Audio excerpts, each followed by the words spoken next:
jigéen day leeral ni sondel même bu lakk boppam du ko tee leeral taal benn sondel su tàkkee taal fukki sondel taal benn sondel su tàkkee taal fukki sondel yeah. Banel, c'est une femme ambitieuse, actrice et boo xamante ne fu ne lay dugg liggéey yëpp def na ko.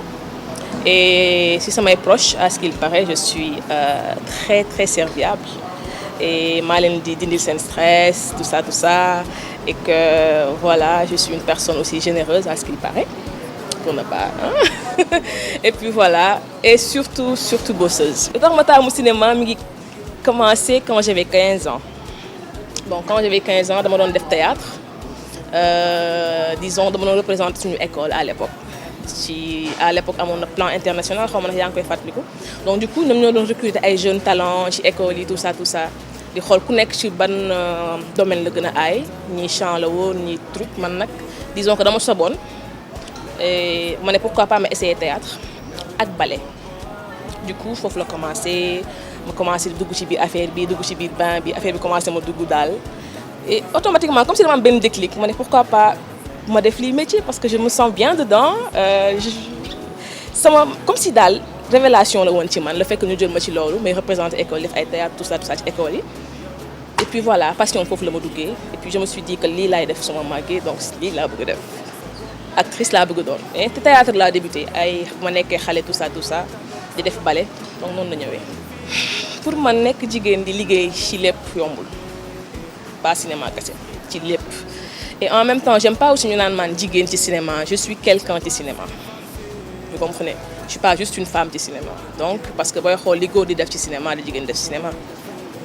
dañuy jàng texte comme góor yi voilà dañuy xëy 6 heures du matin liggéey comme góor yi tout ça. Donc c'est dommage nag quand même que ñu ñuy teg ci benn catégorie rek na jigéen ci cinéma en fait parce que cinéma c'est pas que femme ou homme, c'est le cinéma. Donc du coup man personnellement bon li ma ci xaw a metti rek mooy dañuy focaliser wu plus sur le physique des femmes dans le cinéma que sur talent bi parce que talent bi je pense ak liggéey bi ngay def ci biir cinéma moo war a gën a moom nga war njëkk a gis balaay physique bi en fait pour moi. Donc du coup des fois par exemple damay toog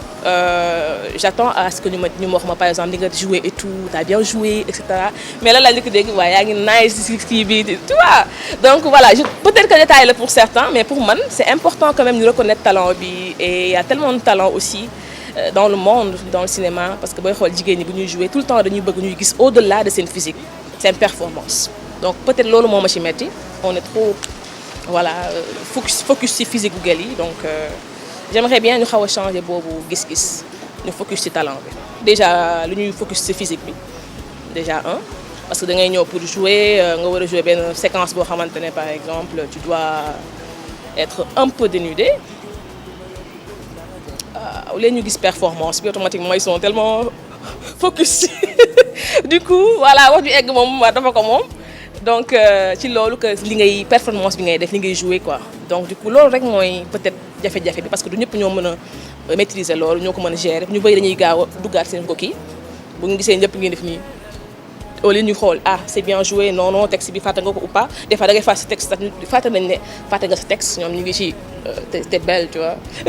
donc peut-être loolu pour man moom ciy dérange mais à part ça j'envisage même de faire d'autres films pourquoi pas yeneen série yeneen projet pas forcément fii aussi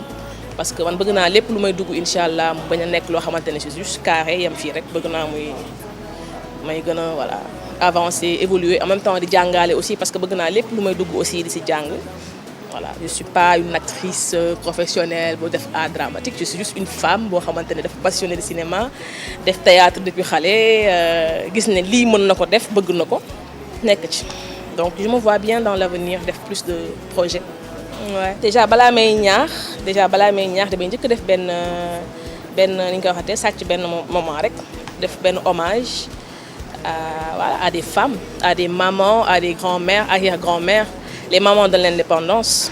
je sais pas ndax tu connais ñi nga xamante ne ñoo doon porteuse de pancartes pour ñu am suñu indépendance devant De Gaulle. Donc voilà, parmi elles il y avait ma grand-mère, arrière-grand-mère Aram Toumbe Samb, qui était même devant avec d'autres femmes. Et voilà, la porteuse de pancarte di xeex di voilà wax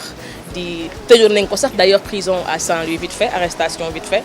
Et puis voilà, je pense que su may wax fii détail affaire bi fii lu ñu fa jógee je pense que ñu bëri xawoon nañ ko xam pour ñu ko xamul aussi war ngeen ko xam parce que amoon na ay femmes yoo xamante ne nii tey jii malheureusement duñ leen jàng ci école yi ni def ay reportages ci ñoom mais elles ont existé def nañ ay batailles lu ne def nañ ko daal pour tey jii ma mën am fit toog fii di wax waaw kay. Donc parmi elles ma grand-mère que voilà ma def ko benn hommage parce qu'elle le méritait et que vraiment elle a disons que moo ñu bokk na si ñu dimbali daal tey pour ñu mën a affirmer wu. Donc les porteuses de pancartes maa leen def benn hommage voilà. léegi conseil bi mooy pour man daal jigéen dara jomb ko donc loo bëgg boo ci liggéeyee rek surtout gëstu ci professionnel ci et puis surtout sérieux li ngay def day jàll amul raison bu tax warul jàll.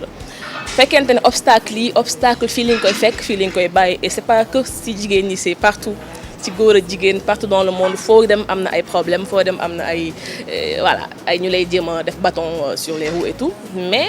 je pense que boo amee détermination rek xam foo bëgg a dem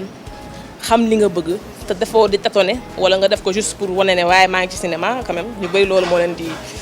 daaneel. Je pense que loolu boo ko gëmee rek mu nekk sa passion nga def ci li ci war dara du la téye donc pour man daal da ngay persévérer rek gëm sa bopp gëm mu dem bâton ci roue yi voilà nga jëm ko jéggi dina metti nag mais day am incha allah bañ a bàyyi. mot de la fin déjà da ngeen di ma guider oh yow triste naa de waxtaan bi commencé woon na neex mot de la fin di leen remercier parce que c'est un honneur quand même ngeen invité ma lu mel ni quand même journée de la femme le 8 mars et voilà ça représente beaucoup pour moi non seulement en tant que femme mais en tant que aussi voilà femme buy def liggéeyam bëgg indi participation am ci kiiwu dëkkam évolution dëkkam et tout et en même temps surtout porteuse de pancarte donc voilà honneur la pour man et di leen remercier bu baax vraiment seen liggéey rafet na kontaan naa ci yéen et aussi maa leen di suivre bu baax j'adore ce que vous faites et puis voilà loolu rek laa amul lu may wax et puis merci beaucoup et surtout bu leen bàyyi mu set liggéey rek ko wóor.